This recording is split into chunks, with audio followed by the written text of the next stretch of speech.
오늘의 뜨거운 이슈 주요 뉴스 시원하게 정리해드리겠습니다. 오늘의 커버스토리 박상현 아나운서입니다. 어서 오세요. 네, 안녕하세요. 박상현입니다. 네, 방송법 이야기부터 해볼까요? 네. 여야가 어제 이 방송법을 가지고 충돌을 했어요. 그렇습니다. 지금 국회 본회의장에서는 필리버스터 무제한 토론이 진행 중이고요. 네.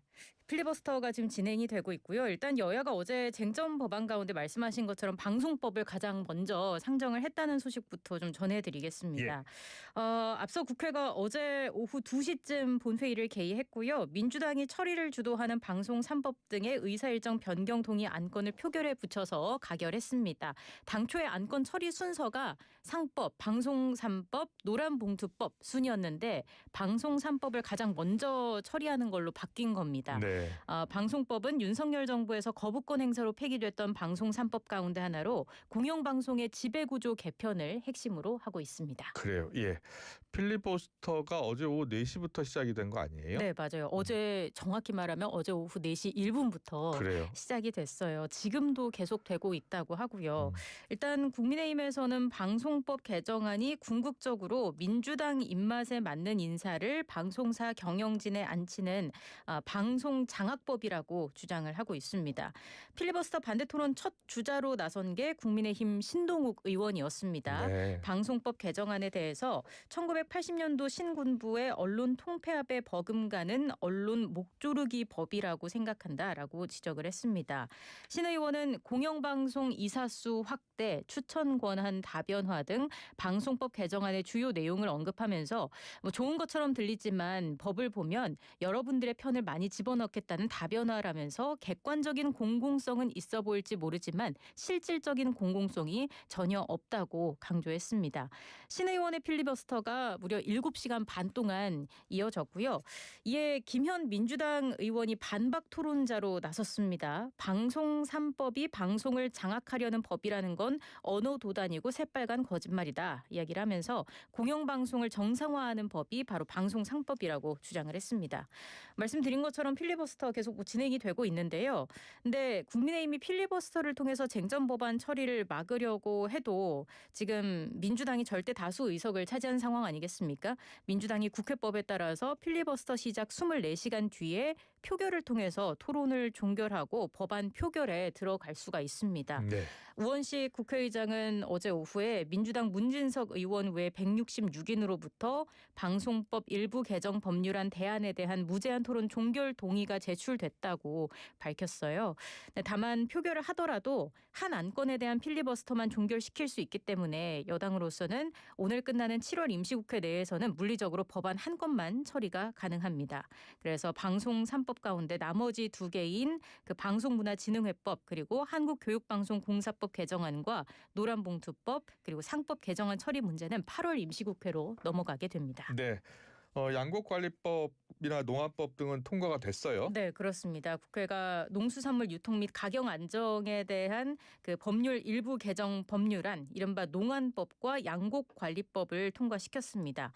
농안법은 설명을 잠깐 드리자면 농수산물 가격이 기준 이하로 떨어지면 정부가 일부를 보전해주는 내용이 핵심이고요. 예. 양곡관리법은 쌀값 폭락을 막기 위해서 남는 쌀을 정부가 의무적으로 사도록 하는 내용입니다. 민주당이 이재명 정부 들어서 이들 법안을 재추진했고 국민의힘도 동의를 했습니다. 이렇게 두 법 개정안이 국회 본회의를 통과하면서 지난 정부에서 거부권 행사로 폐기됐던 농업 4법의 입법이 마무리됐습니다. 네.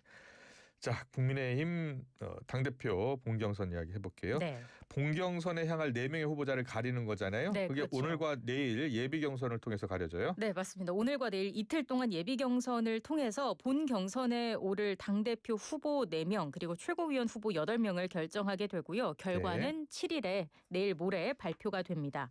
김문수, 안철수, 장동혁, 조경태, 주진우 후보 중 1명이 탈락하는 이번 예비 경선은 책임당원 투표 50% 그리고 국민 여론조사 50%로 이뤄지게 됩니다. 다만 누가 탈락을 하더라도 본 경선에서는 찬탄 대 반탄 구도가 이어질 거다라는 전망이 많습니다. 네, 당권 주자들 선명성 경쟁을 치열하게 하고 있어요. 네, 맞습니다. 김문수 후보와 장동혁 후보는 단일 대우를 강조하면서 대여 공세에 주력하고 있고요. 나머지 안철수, 조경태, 주진우 후보는 민주당에 맞설 수 있는 후보라는 점을 또 부각을 하고 있습니다. 김문수 후보는 국민의힘 조정훈 의원실 주최로 열린 시국 토론회에 참석을 해서 민주당 정청래 대표는 극좌 테러리스트다. 극좌 테러리스트와는 어떤 경우에도 악수를 안 하겠다라고 이야기를 했습니다. 네. 정청래 대표의 그 앞선 발언이 생각나는 그런 발언이었고요. 예. 장동혁 후보는 보수 성향의 펜앤마이크 TV에 출연을 해서 단일 대우로 뭉쳐서 여당, 이재명 정부와 제대로 싸우는 야당이 돼야 민심을 회복할 수 있다고 강조했습니다. 페이스북에는 줄 탄핵과 줄 특검으로 계엄을 유발하고 정권을 찬탈한 주범인 정청래 대표와 민주당은 내란 교사범이다 강조했고요. 안철수 후보는 개미들은 증시 폭락으로 있던 휴가비도 다 날렸지만 이 대통령은 태연히 휴가를 떠났다. 개미핥기 같은 대통령이다. 이렇게 페이스북에 적었습니다.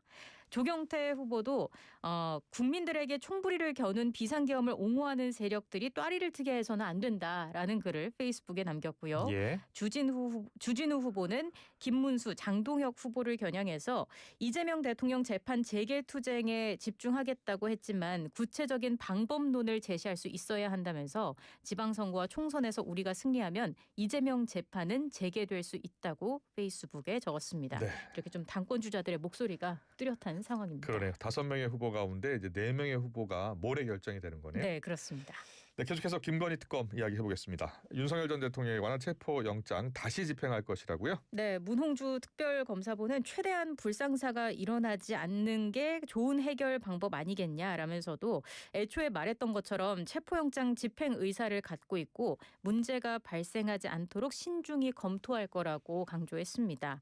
또 체포영장의 유효기간과 관련해서 체포영장 집행기간이 7일까지로 이미 집행에 착수했기 때문에 그 이후 중지되고 있는 것으로 해석하고 있다고 설명을 했고요. 예. 다만 7일 이후에도 체포영장을 집행할 수 있다고 보는 특검 판단이 틀렸다면 다시 윤 전 대통령의 체포영장을 청구해서라도 대면 조사를 할 거라고 밝혔습니다. 네.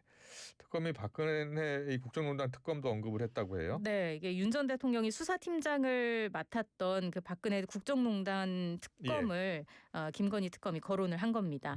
당시 윤 전 대통령이 최순실 씨에 대한 체포영장을 발부받아서 강제 구인하기도 했다는 건데요. 예. 윤 전 대통령이 어떻게 수사했는지 잘 알고 있고 똑같이 적용하는 것뿐이라고 덧붙였습니다. 특검은 또 윤 전 대통령의 체포영장을 집행하지 않으면 추후 다른 일반 피의자들도 순순히 체포영장 집행에 응하지 않을까 하는 걱정도 있다고 강조를 했습니다. 그래요. 예. 자, 그리고요. 최상병 특검 이야기는요. 네. 자, 이종섭 전 장관 호주 대사 임명 과정 관련해서 강제 수사에 착수했어요. 네, 그렇습니다. 지난해 3월 윤 전 대통령이 이종섭 전 국방장관을 호주 대사로 임명을 했었죠. 예. 당시에 이 전 장관은 최상병 사건과 관련해서 공수처 수사를 받던 피의자 신분으로 출국이 금지된 상태였습니다. 네. 공수처가 출국 금지 해제에 반대를 했지만 법무부는 이 전 장관이 공수처 조사를 받자마자 출국 금지를 해제했고요. 이 전 장관이 곧장 호주로 출국했다가 논란이 됐었어요. 그래서 여론이 악화하니까 다시 귀국을 한 뒤에 자리에서 물러났습니다. 당시에 야권을 중심으로 이종섭 전 장관의 해외 도피 의혹이 제기됐는데 이걸 확인하기 위해서 최상병 특검이 강제 수사에 착수했습니다. 박성재 전 법무부 장관과 조태열 전 외교부 장관, 장호진 전 대통령실 외교안보실장 등이 포함이 됐는데 현재 모두 피의자 신분인 거고요. 특검은 윤 전 대통령이나 대통령실에 개입이 있었는지 확인한다는 방침입니다. 특히 박 전 장관의 압수수색 영장에는 윤 전 대통령과 공모해서 범인을 도피시켰다라는 혐의가 적시된 것으로도 알려졌습니다. 네. 다만 박 전 장관 측은 특검 수사와 관련해서 부당한 지시를 내린 적이 없다며 혐의를 강하게 부인했고요. 특검 수사가 속도를 내고 있는데요. 이종섭 전 장관의 호주 대사 임명 과정을 그 전반을 둘러싼 의혹이 해소될 수 있을지 주목되고 있습니다. 네. 그리고 대북 확성기 철거 이야기 해볼게요. 네. 이재명 정부 출범 이후 대북 방송을 일단 중단을 했고요. 그리고 이어서 확성기 철거에 들어간 거라요? 네. 라고 해요. 예. 그렇습니다. 국방부는 군의 대비 태세에 영향이 없는 범위 내에서 남북 간의 긴장 완화에 도움이 되는 실질적인 조치를 시행하는 거다. 이렇게 설명을 했습니다. 철거 대상은 고정식 대북 확성기 저울량인 20여 개입니다. 한 2, 3일 내에 철거가 완료될 예정이라고 하고요. 이동식 확성기 10여 개는 이미 지난 6월에 철수가 됐었어요. 이때가 이재명 정부가 출범한 직후였거든요. 6월 11일이었는데 이때 군 당국은 대북 확성기 방송을 중단했고 그러면서 이동식 확성기 10여 개를 철수를 했고요. 이번에는 고정식 대북 확성기 철거에 들어간 것입니다. 한편 합참은 대북 확성기 철거는 북한과 협의를 거친 건 아니라고 전했습니다. 북한이 우리의 이런 조치에 어떤 반응, 어떤 호응을 보일지가 주목되는데요. 대남 확성기를 철거하는 작업에 들어가게 될지도 지켜볼 대목입니다. 네. 자, 북한의 이제 반응을 기다리는 상황인데요. 네. 이재명 정부 출범 이후 계속 대북 유화 제스처가 이어지고 있네요. 네, 쭉 좀 들여다보면 정부는 6월 9일에 일부 민간단체 대북 전단 살포 행위에 대해서 유감 표명과 함께 살포 중단을 요청하기도 했었고요. 네. 또 앞서 설명드린 것처럼 정부 출범 일주일 만에 대북 확성기 방송을 중단하기도 했습니다. 지난달에는 국가정보원이 수십 년 동안 운영해온 대북 라디오와 TV 송출을 중단했고요. 또 정동영 통일부 장관은 지난달 30일에 민간의 대북 접촉을 제한해온 지침을 폐지하는 등 정부는 남북 간의 교류 확대를 염두에 둔 조치를 내놓기도 했습니다. 네. 그리고 어제 고정식 대북 확성기 철거 소식이 전해진 거고요. 여기에 정부는 이달로 예정된 한미 연합훈련 조정 여부도 조만간 국가안전보장회의 NSC 논의를 거쳐서 확정할 방침입니다.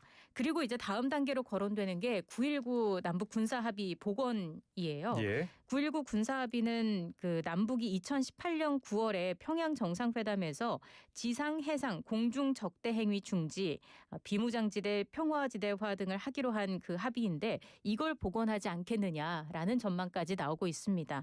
앞서 저희가 계속 말씀드린 것처럼 북한 측의 호응이 또 중요한 상황이기 때문에 예. 우리도 좀 속도 조절을 하게 될지 어떻게 될지는 지켜봐야 할 것 같습니다. 네, 북한이 가장 민감해하는 게 한미 연합훈련하고 이 대북 방송이라고 그렇죠. 해요. 네. 이 대북 방송에는 이제 김씨 일가 3대 세습 비판하고 북한 인권 실태를 비판하고 있기 때문에 네. 민감한 상황인데 대북 방송을 일단 중단하고 확성기까지 철거했으니까 북한이 좀 호응을 했으면 좋겠네요. 네. 마지막으로요.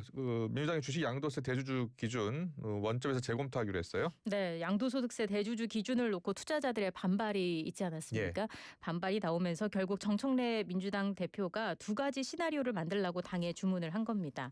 양도소득세 과세 대주주 기준을 50억 원에서 10억 원으로 강화하는 세제 개편안이 주가 급락의 주요 원인으로 지목되면서 절충안을 찾겠다는 건데요. 네. 10억 원으로 유지할지 올릴지 윤석열 정부안 수준인 50억 원으로 되돌릴지가 관건입니다.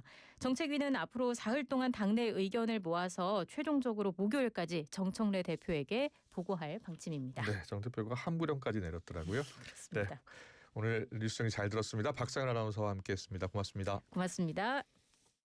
금융이 100년을 넘게 우리를 생각하다 보면 최초의 민족자본은행을 세우고 우리라는 이름의 증권, 보험을 더해 금융의 새로운 가능성을 찾는 일까지 126년간 우리를 맨 앞에 두었던 그 책임감으로 언제나 우리를 맨 앞에 우리나라 우리금융그룹 모든 인쇄 가능한